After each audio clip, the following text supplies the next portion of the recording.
The Virginia morning broke cold and gray over the training grounds of Fort Benning, Georgia. November 1943. The air smelled of wet pine and gunpowder residue from the previous day's drills. Private James Hartley stood at attention with 47 other recruits, their breath visible in the freezing air, waiting for Sergeant Dutch Morrison to begin another brutal day of sniper training. James was 22 years old, tall and lean, with sandy hair that refused to stay flat under his garrison cap. His hands, calloused from years of hunting white-tailed deer in the Appalachian Mountains of West Virginia, gripped his Springfield rifle with natural ease. Back home, he was known as the kid who could shoot a squirrel's eye at 100 yards. Here at Fort Benning, he was just another recruit trying to prove himself worthy of the sniper program.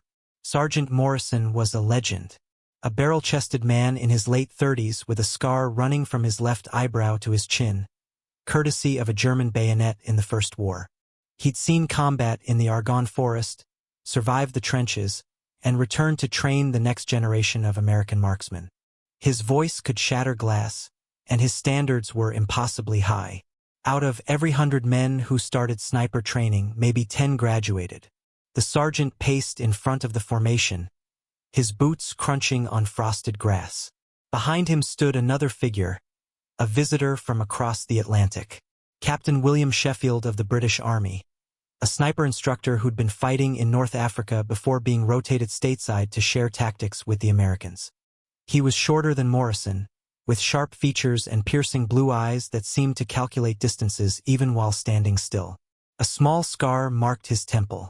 Unlike Morrison's shouting style, Sheffield spoke in measured tones with a crisp English accent that made even casual observations sound like tactical briefings. Morrison stopped pacing and faced the recruits. Today we have a special demonstration. Captain Sheffield here is going to show you lot what real fieldcraft looks like. Most of you think sniping is about shooting straight. You're wrong. It's about not being seen. It's about patience. It's about understanding terrain like it's your own backyard. Sheffield stepped forward, carrying a Lee Enfield rifle. Gentlemen, in the European theater, we face an enemy who's had years to perfect defensive positions. Stone buildings, rubble, burnt-out villages. The Germans have turned every structure into a fortress. Traditional prone positions often won't cut it. You need to think vertically, not just horizontally. James leaned forward slightly, intrigued. Most of their training had focused on traditional positions. Prone, sitting, kneeling. Long-range shots across open fields. This sounded different. Sheffield continued. I'm going to demonstrate what I call the fireplace position. It's unconventional. Most of your instructors probably haven't seen it. But in urban combat, it can save your life and take theirs. Morrison's expression remained neutral, but James noticed the slight tension in his jaw. The sergeant didn't like outsiders coming in and suggesting his training might be incomplete. The group moved to a nearby training building, a 2-story brick structure designed to simulate European architecture. Inside, the first floor was mostly empty except for some furniture and debris. A stone fireplace dominated one wall, its chimney rising through the ceiling. Sheffield walked directly to it, knelt beside the hearth, and began arranging his position. He wedged himself into the corner where the fireplace met the adjacent wall, his body completely hidden from the room's entrance.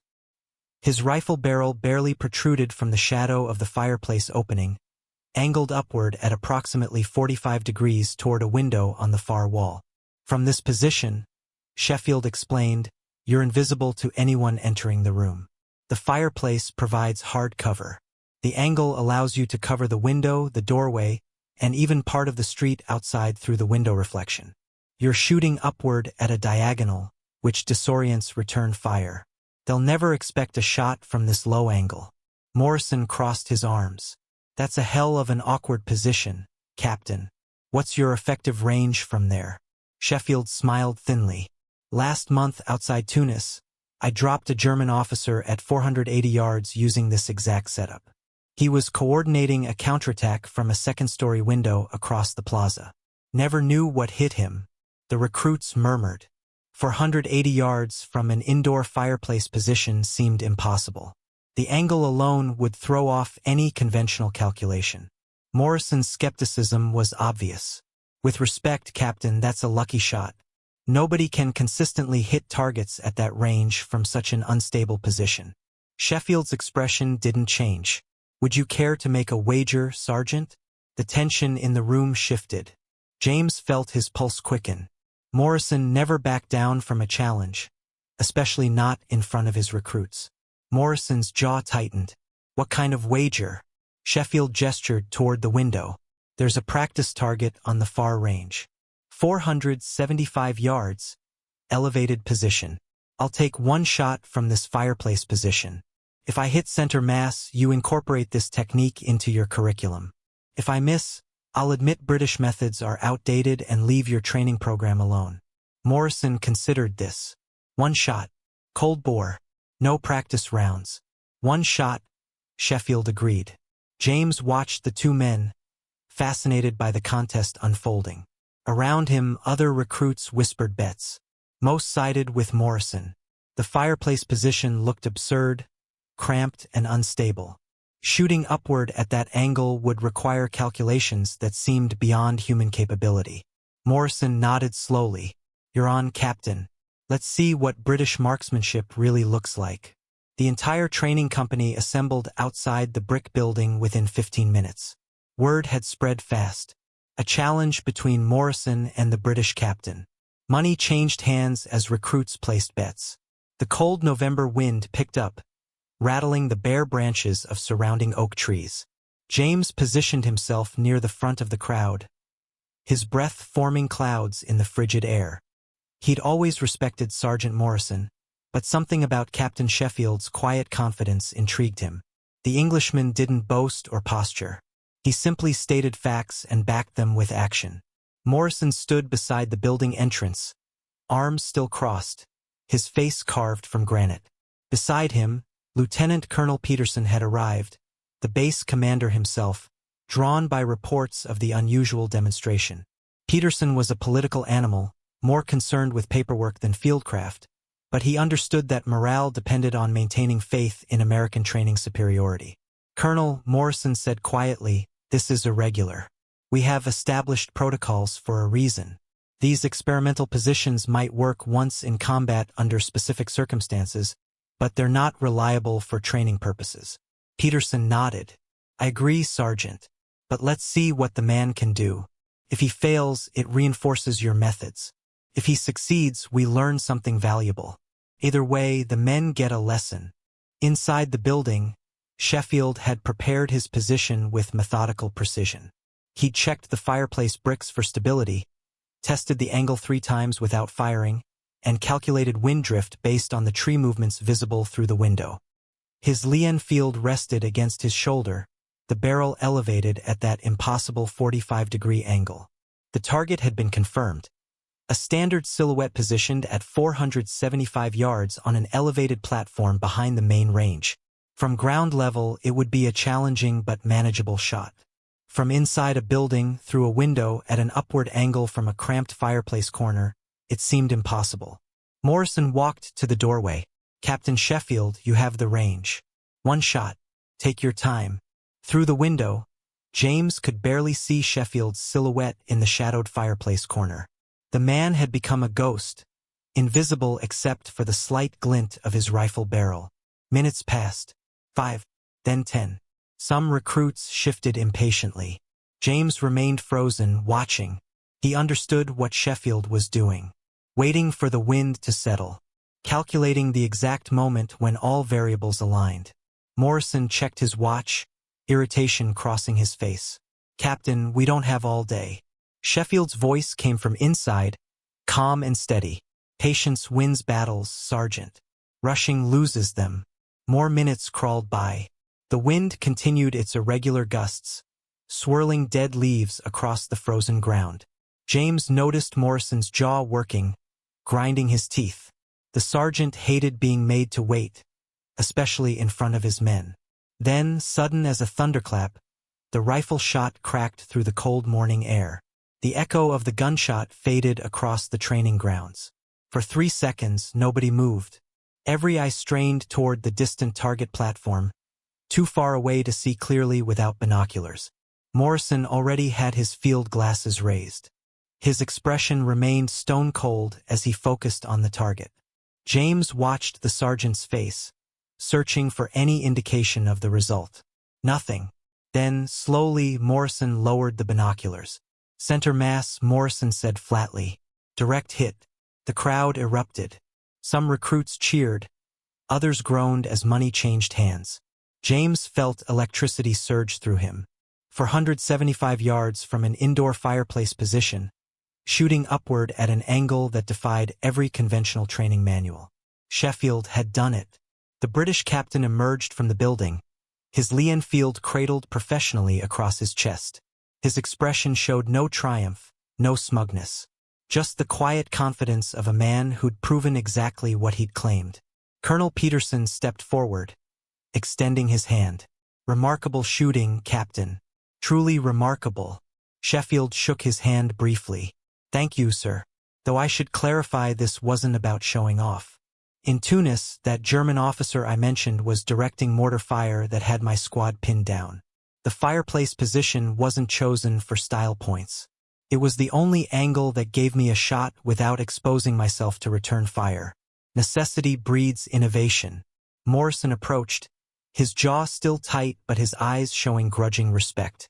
"A deal's a deal, Captain. You'll have time tomorrow to demonstrate the technique to the recruits." Sheffield nodded. "I appreciate that, Sergeant. But I'd prefer to work with you, not replace you. Your men respect you. They should. Combine your foundation with specialized techniques, and you'll produce the finest snipers this war has seen." The tension between them eased slightly. Morrison's shoulders relaxed a fraction. "Maybe we can find some middle ground. If you're watching this and wondering how Sheffield made that impossible shot work, stick around. This story is just getting started, and what happens next will change everything James thought he knew about combat." Over the following weeks, an uneasy collaboration formed between Morrison and Sheffield. The British captain introduced urban warfare techniques, shooting from rubble piles, using building shadows for concealment, calculating ricochet angles off stone walls. Morrison maintained the foundation: fieldcraft, camouflage, breath control, traditional marksmanship fundamentals. James absorbed everything like a sponge. While other recruits struggled to adapt, switching between Morrison's rigid discipline and Sheffield's improvisational thinking, James found the combination natural. His mountain hunting background had taught him to adapt to terrain, to think like prey and predator simultaneously. But not everyone appreciated the changes. A group of senior recruits, led by a stocky Texan named Corporal Wade Butler, resented the British influence. Butler had been Morrison's star student before Sheffield arrived, the recruit most likely to graduate top of the class. Now Butler watched James excel at Sheffield's techniques, and resentment festered like an infected wound. December arrived with freezing rain that turned the Fort Benning grounds into a muddy nightmare. The final evaluation approached, the test that would determine which recruits earned the sniper designation and deployment to Europe. Butler made his move 3 days before the evaluation. During a night navigation exercise, James found his rifle tampered with, the scope alignment deliberately thrown off. He reported it to Morrison, who investigated but found no proof. Butler's alibi was airtight, corroborated by 2 of his friends. "You need to be more careful with your equipment," Hartley, Morrison said, though his eyes suggested he suspected the truth. James spent that entire night recalibrating his scope by flashlight in the barracks, his fingers numb from cold. Sheffield found him there at 0200 hours, still making micro-adjustments. "Having trouble, Private?" James looked up, exhausted. "Someone sabotaged my rifle, sir. I can't prove it, but I know who did it." Sheffield sat on the adjacent footlocker. "In combat, your equipment will fail at the worst possible moment. Murphy's Law. The question isn't whether problems will occur, but whether you can adapt when they do. Tell me, can you shoot without that scope?" James blinked. "At what range?" Sheffield smiled slightly. "Any range. A true marksman doesn't depend on equipment. He depends on fundamentals. Iron sights served soldiers well for centuries. They'll serve you tomorrow if needed." The next morning, final evaluations began. 23 recruits remained from the original 48. Each would face a series of increasingly difficult shots, culminating in a mystery target at unknown range under combat conditions. Butler performed well, scoring consistently in the high 90s. His traditional technique was flawless textbook Morrison methodology. The sergeant watched with obvious pride. James's turn came in the afternoon. His first 3 shots were perfect, all center mass at varying ranges. Then came the urban warfare simulation, Sheffield's specialty. The test required shooting from inside a damaged building mock-up at targets positioned at irregular angles and distances. James entered the structure, assessed the terrain, and immediately moved to a fireplace position similar to what Sheffield had demonstrated. From that low angle wedged into shadows, he acquired his first target. 420 yards, elevated window position. He controlled his breathing, felt the wind through the broken windows, calculated the upward trajectory. The shot cracked. Direct hit. 2 more targets appeared at different locations. James repositioned, using rubble for cover, taking shots from angles that would have seemed impossible 3 months ago. Each bullet found its mark. Outside, Morrison and Sheffield watched the target reports come in. The sergeant's expression had shifted from skepticism to something approaching awe. "That mountain kid of yours is special," Sheffield said quietly. "He doesn't just learn techniques. He understands the principles behind them. That's rare." Morrison nodded slowly. "He's gonna graduate top of the class, isn't he?" Sheffield watched through binoculars as James emerged from the building. "Unless I miss my guess, he'll become one of the finest combat snipers this war produces." Graduation day came with unexpected sunshine, a rare gift in December, Georgia. 20 recruits stood in formation, each having earned the sniper designation. James stood at attention, feeling the weight of the moment. He'd survived 16 weeks of the most demanding training the Army offered. Colonel Peterson presented the certificates personally. When he reached James, he paused and looked directly at him. "Private Hartley, you've achieved the highest marks in this training cycle. Sergeant Morrison and Captain Sheffield both recommended you for advanced assignment. You'll be shipping to England next week for additional specialized training before deployment to France." James accepted the certificate, his hand steady despite the emotion flooding through him. "Thank you, sir." After the ceremony, Morrison approached him privately. The sergeant's usual hard expression had softened slightly. "Hartley, I need to tell you something. When you first arrived, I thought you were just another mountain boy who could shoot deer. I was wrong. You've got instincts that can't be taught. Sheffield saw it before I did, and I'm man enough to admit that." James met his eyes. "You taught me the foundation, Sergeant.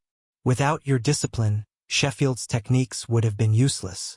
I needed both of you." Morrison extended his hand. They shook firmly. "You keep your head down over there. Come back and teach the next generation what you learn in combat." Sheffield waited nearby, his kit already packed for his return journey to England. He'd be heading back to active duty within days. When James approached, the British captain smiled genuinely for the first time since they'd met. "Well done, Private. Though I suspect you won't be a private much longer. Combat has a way of promoting capable men quickly." James hesitated, then asked the question that had been burning in his mind for weeks. "Sir, that shot you made from the fireplace position for 180 yards, was the German officer's story true?" Sheffield's smile faded, replaced by something harder, more distant. His name was Hauptmann Friedrich Weber. He was directing mortar fire on a British aid station. Wounded men who couldn't fight back. I watched him through my scope for 20 minutes, waiting for the wind to settle. When I took the shot, the mortars stopped. 17 wounded soldiers survived because of that bullet. So yes, Private. Every word was true. He paused, then continued. War isn't about glory or proving yourself. It's about protecting the men beside you and completing the mission. You remember that when bullets start flying for real. James nodded, understanding the weight behind those words. I will, sir. Butler approached grudgingly, his face still showing traces of resentment, but also reluctant respect. Hartley, he said stiffly, you earned it. No hard feelings. James shook his hand. No hard feelings, Butler. Stay safe out there.